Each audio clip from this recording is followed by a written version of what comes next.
The Florida Panthers finished their homestand with a positive record. Aleksander Barkov breaks his goal drought, and the Panthers are right on the Boston Bruins' tail. You're Locked On Panthers, your daily podcast on the Florida Panthers. Part of the Locked On Podcast Network, your team every day.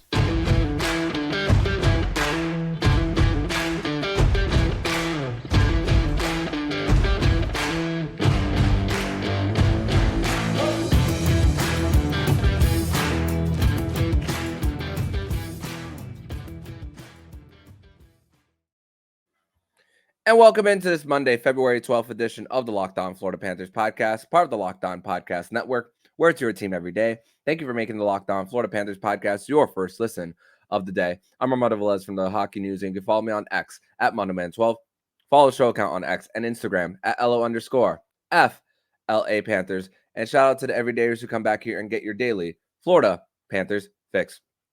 Today's episode is brought to you by Sleeper. Download the Sleeper app and use promo code LOCKEDONHL to get up to a $100 match on your first deposit. Terms and conditions apply. See Sleeper's terms of use for details. So, Florida Panther fans, the Cats, like I said, they finished on a positive note on this homestand with a 2-1-0 record, where they really the biggest storyline of this one was the ability to stop the league's top scoring team in the Colorado Avalanche. I mean, yeah, they've been slipping. They came into this one losers of 3 in a row, and the Panthers really, they continue to focus on them. That was really a big theme when going into Friday's practice at War Memorial. Evan Rodriguez comes out in the blue bottom 6 sweater. Nick Cousins goes with the white top 6 sweater, staying with the lines that they finished Thursday night's game with. And for the Panthers, really after they came out with that win, in which three of their 4 goals came out on rebound chances as well. I mean, getting in front of the net, bodies crashing, really the big difference for this one when it came to the difference in this one, where, I mean, also the power play getting it going again, and you see the different ways that the Panthers have scored on the power play. The different, I mean, just think about the homestand where Matthew Tkachuk shoots from the blue line, and it's redirected from Sam Reinhart, and then one from the right flank, which he gets it to Sam Reinhart in the slot as well to score as well, in 2 different games and 2 different ways of scoring on the power play, which just makes this unit so freaking dangerous going forward as well. And really limiting the opposition, Cale Makar and Nathan MacKinnon, to 3 total shots on goal. Yeah, Nathan MacKinnon was shaken up after hitting the deck after tripping over the back of the net as well in this one. And there's a lot of line shakeups for the Colorado Avalanche going into the final 40 of this one as well. We saw that Jared Bednar on the other side needed a little bit of a spark. I mean, Panthers controlled the play in the second period, mostly taking away the Avalanche's space as well. First and third line setting the tone. I mean, when you think about shot attempts for to shot attempts against, I'm at 5 on 5 for the first and third line, 51-16 combined between the first and third lines. So Carter Verhaeghe being comfortable with Aleksander Barkov, something we've seen over the last few years, and Evan Rodriguez creating that spark for that third line. Yeah, it's been a revolving door on that right wing for Anton Lundell over the season, and yeah, it's still something that we've addressed that is likely going to bring something outside the organization, maybe, or maybe even the AHL. But still, the fact that Evan Rodriguez can go there and light a little bit of a spark, even though it could be temporary as well. And quietly, Eetu Luostarinen getting his 10th goal of the season quietly. Another double-digit goal season for Eetu, and just how strong they are on the puck. I mean, Paul Maurice spoke about how Nick Cousins going on the second line, even though the second line wasn't the story of the game, Paul Maurice spoke about how those two lines of the second and fourth really set up what the top two lines, the first and third line were able to do as far as playing the heavier forecheck style of game, which the Panthers did in the last two as far as creating their opportunities. And Nathan MacKinnon, when he was on the ice, the possession as far as shot attempts for favored where Nathan MacKinnon was on the ice. But as far as getting the shots on net, the Panthers, once again, taking away the gaps, protecting the neutral zone as far as speed, and just getting shots and blocks in front of Sergei Bobrovsky, which Sergei Bobrovsky spoke about after the game about not a lot of activity on his end as much as there was on the other. And Bobrovsky, the humble guy that he is, spoke about how you're playing the NHL game, greatest league in the world, that you're just thankful to be in that moment, and the fact that you have teammates to help you. I'm paraphrasing here, but doesn't take for granted when the puck is not on his end as well. So very very very good mindset for the goaltender to have in a shutout, which that was Sergei Bobrovsky's third shutout of the season. The first one against Detroit, and the second one against the Ottawa Senators in late November. So two of them in the month of November, and his first one in quite a few months. And just Bobrovsky, two wins off the leading off the lead for wins in NHL as well. So it's, for what it's worth, it really stands out there as far as what Bobrovsky has been able to do this season. I mean, think about this stretch for the Panthers: 15-3-2 in the last 20 for the Cats. And Barkov just broke his goal drought as well, which we'll discuss more about in segment number 2. 850 wins for Paul Maurice as well. That's big when it comes to his career.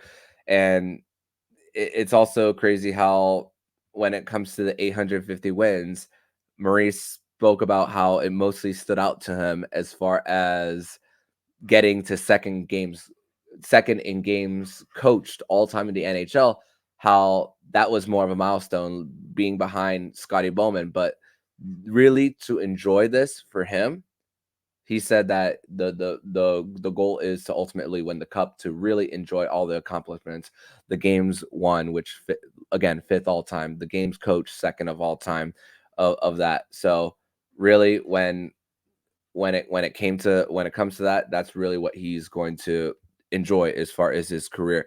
And one thing that you could admire about the Panthers on how they took care of business in the final 20 minutes of the game for the Cats. I mean, even though they went into the third period with a 3-0 lead, this team wasn't trying to pad stats as well. They were still getting the physicality, and Maurice spoke about how the team didn't sit on it as well.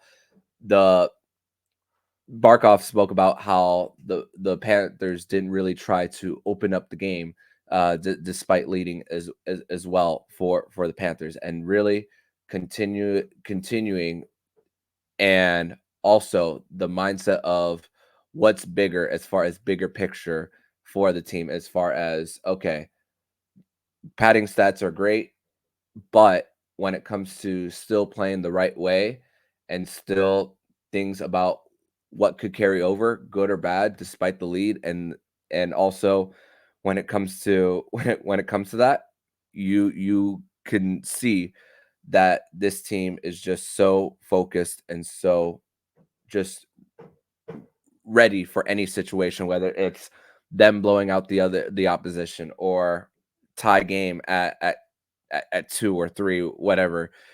And it's just the maturity that comes with what they have been through as well. And you see it in different parts of the season, and definitely with the Panthers, as far as them where they are, it's the record is just what we see when we look at the numbers and all. But when you look at the eye test, the hard work, the what they're saying after practice, in between, watching video, and still keeping that even keel. Now you could really appreciate more of how they got to that to their record currently, where they are 3 points behind the Boston Bruins at 33, 15, and 4. But in segment number 2, we're going to discuss more about Aleksander Barkov breaking his goal drought. Matthew Tkachuk now leads the league in points since January 1st.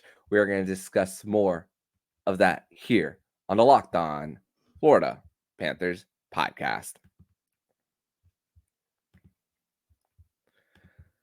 Today's episode is brought to you by Sleeper, and we're past the halfway point of the season. And regardless of where the Panthers are in the standings, I want to remind you that you could win big by playing daily fantasy hockey on Sleeper, the official daily fantasy app of the Locked On AHL network. Sleeper is our number one choice for daily fantasy sports, and especially daily fantasy hockey, because with Sleeper, you can win 100 times your cash in daily fantasy contests. And all you have to do is pick for studs like Connor McDavid, Sidney Crosby, Nathan McKinnon, Sam Reinhart, if they will record more or less their sleeper projections for things like goals, assists, saves, plus minus, or more in a given game. To win a 100 times bet on Sleeper, you need to correctly predict the outcome of 8-player stats. You heard me, Cats fans. You can win 100 times your money playing daily fantasy hockey with Sleeper. So start paying attention and nail your picks so you can start winning big. Use promo code LOCKEDONNHL and you'll get up to a $100 match on your first deposit. Terms and conditions apply. That's code LOCKEDONNHL. See Sleeper's terms of use for details and locational availability.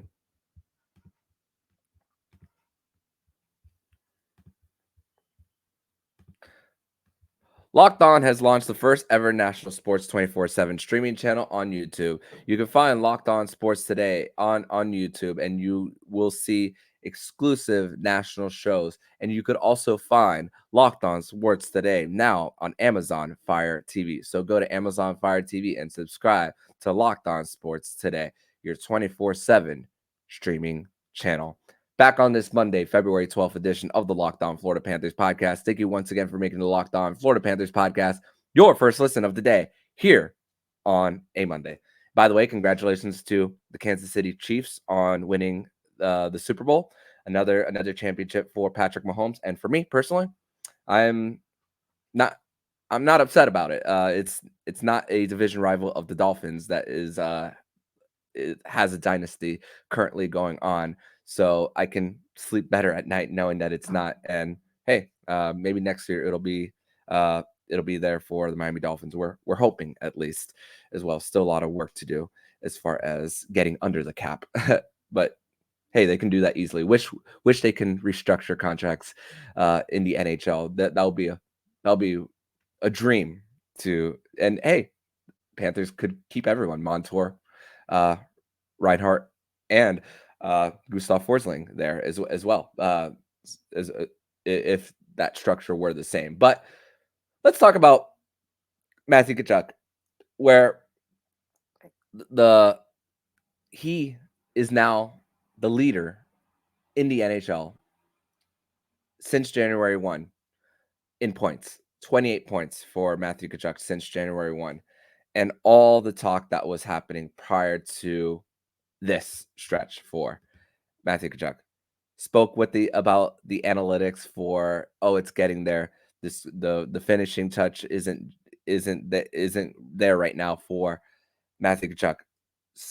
And Paul Maurice also spoke about how the little lessons that they learned in the first 16 games and how it had the different rippling effects throughout the lineup, where whenever, and this is something that we spoke about in the preseason about Panthers having to outscore all their issues, and that it could be like a lot of 4-3 games, but for the Panthers, and throughout that, it's been quite the opposite, low scoring games. But bringing those first 16 games and asking your forward depth to keep the puck more on the other end, going back to the whole forechecking style and clogging up the neutral zone for the Panthers, that is definitely helping as far as less pressure on your goaltenders. Yeah, we spoke about all their ranks when it comes to slot shots allowed, and shots period as well for the Panthers. But Marie spoke once again about how Tkachuk's defensive game was better than last year. And even Tkachuk says that his game overall is better than last year, no matter what the points say. The power play is going for the Panthers as well. Spoke all about the analytics, about expected goals being there for the Panthers as well. But now it seems like the Panthers power play is really hard to stop. I mean, we spoke about it in segment 1, the different ways that they've scored lately as well, but rippling effects once again, and how the team communicates differently as well, and what they had to learn is as beneficial to this stretch of for the Panthers when you look at them based on where they are, which they have created a whole bunch of distance between them and even the third place team in the Atlantic Division in the Toronto Maple Leafs, which we're not there as far as magic numbers just yet. We still have to get through a trade deadline before we could even look at clinching home ice advantage in round number 1. The whole clinching in as far as the division, we'll get there way later. But first, it's about trade deadline, then clinching home ice for at least the first round. And going to Barkov, goal drought ended on Saturday. Once again, Panthers, the ability to get in front of into the dirty areas to get those rebound opportunities where the Colorado Avalanche were just so spread out. And credit to the Panthers as far as winning their battles and causing the Colorado Avalanche to get out of position, which created that play in the middle of the ice as well. So lots of credit goes to the Panthers as far as that. But Barkov, despite one goal in his last 20 plus, a shooting percentage in that stretch of less than 3, still averaging a point per game, still playing a key role in penalty killing and even 5-on-5 play as well. Spoke about how it doesn't matter to him as far as long as the team wins. And listen, there would be a lot more criticism of Barkov if the team were losing as well. There's a little bit of it when the Panthers went on a little bit of a slide, but this is why even after one game into the homestand, which is, we spoke about Barkov and not scoring and all. This is why we need to have our own cooler heads.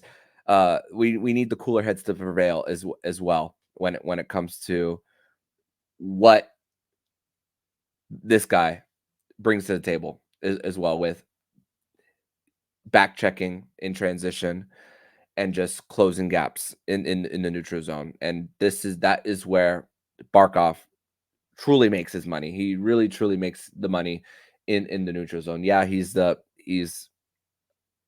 big distributor on the power play. When that goes, the Florida Panthers go for the most part, along with their goaltending. And the record for the Panthers, yes, it's not as great when Barkov is off the ice, but what this man does, especially with passing, not on his tape long, he is quick to get it down low as well, and just, you have to keep your head on a swivel when this guy is on the ice consistently. And that alone is such a big difference maker. And like I said, over a point per game since December 17th, the day after Barkov got his last goal. And there's 3 other players on the Panthers in that stretch that have over a point per game: Tkachuk, Verhaeghe, and Reinhart. So Barkov is not worried about that. And also, Maurice gave a special shout out to assistant coach Jamie Compon on how the Panthers have really been able to have this stretch of 15-3-2 in their last 20. Let me repeat that. 15-3-2 in their last 20. That that is that is such a great stretch for the Panthers. You're talking about a road winning streak there, a 9-game winning streak as well. That is third longest in franchise history. I mean, and you don't feel that this Panthers team is peaking, really. When it was the 13-game winning streak at the end of the 2022 regular season, there were a few thoughts. I know I was one of them, of whether the Panthers did peak too early.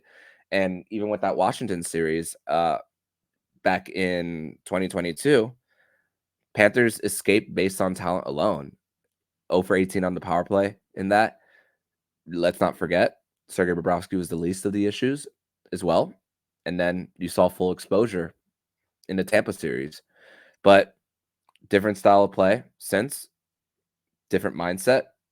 And even looking at regular season for the Cats, it's not, there's something bigger on the horizon for the Panthers that they want, that they're looking for, that they are just trying to play the right way for them and what they feel as the Florida Panthers standard. And even though it's a cliche, the Florida Panthers way, the Florida Panther way of how they want to consistently create that culture when it comes to that. And things like this, where you get off to a rough start in the homestand and then get the last two, that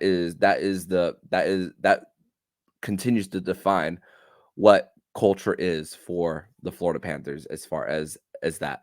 But in segment number 3, we are going to discuss more about the odds now for the Panthers as far as trying to get towards the top of the Atlantic Division. We're going to discuss that and more here on the Locked On Florida Panthers podcast. Today's episode is brought to you by FanDuel Sportsbook, and get buckets with your first bet on FanDuel, America's #1 sportsbook. Because right now, new customers get $150 in bonus bets with any $5 bet. That's $150 if your first bet wins. You could also bet on your favorite NBA and NHL players and teams with quick bets, live game, same game parlays, exclusive props, and more. So visit fanduel.com/lockedon to shoot your shot. FanDuel, official sportsbook partner of the NBA and the Locked On Podcast Network.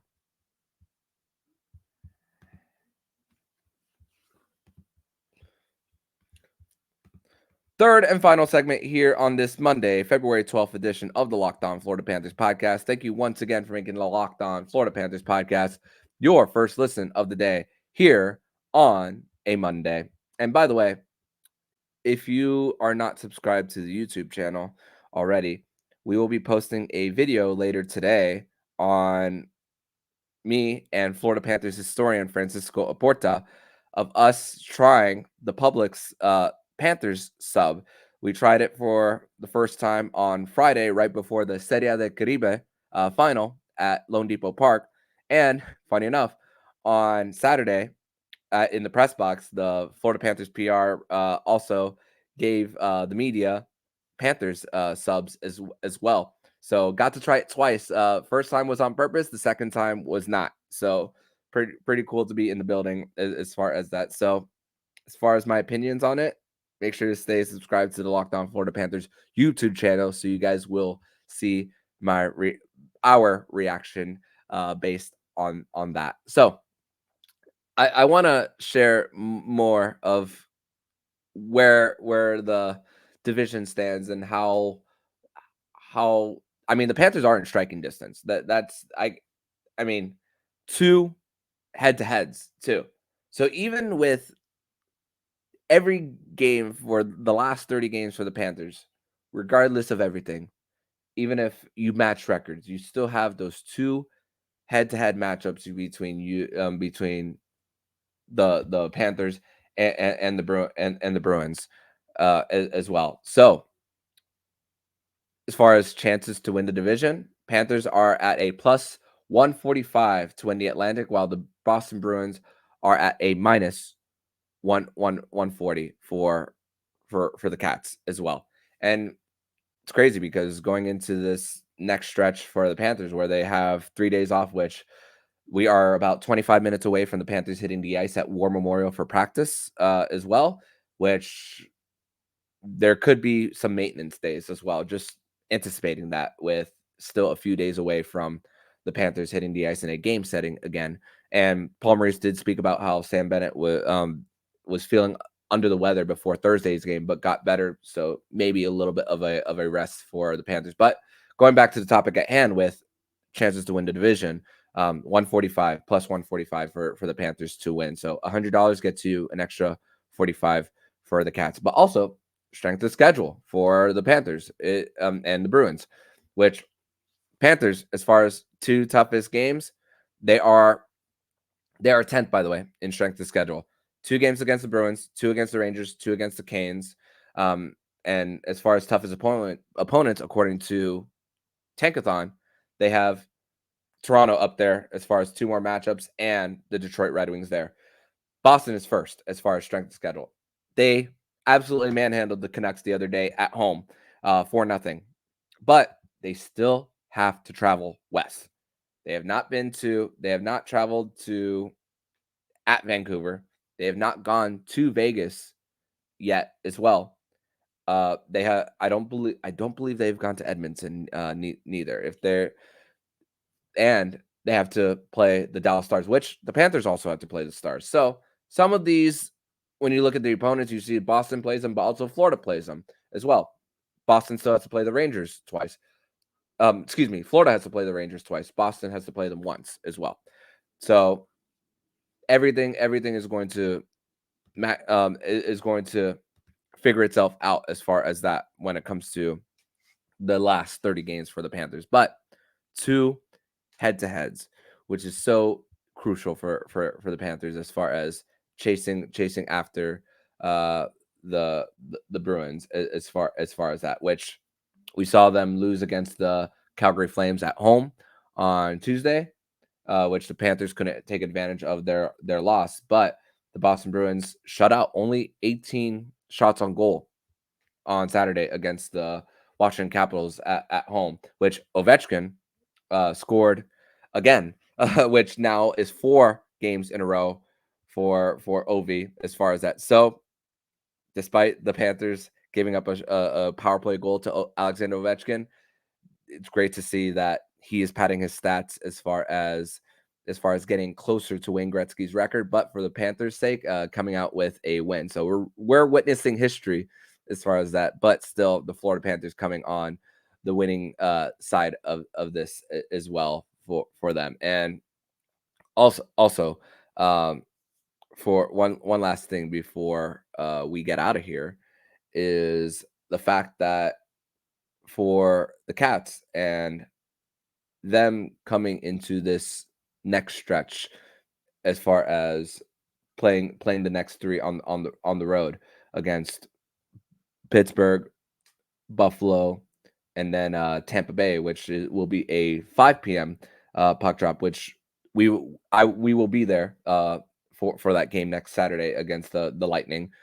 Is just once again you're getting teams that are desperate chasing, which Pittsburgh still has to figure out things as far as their power play as well.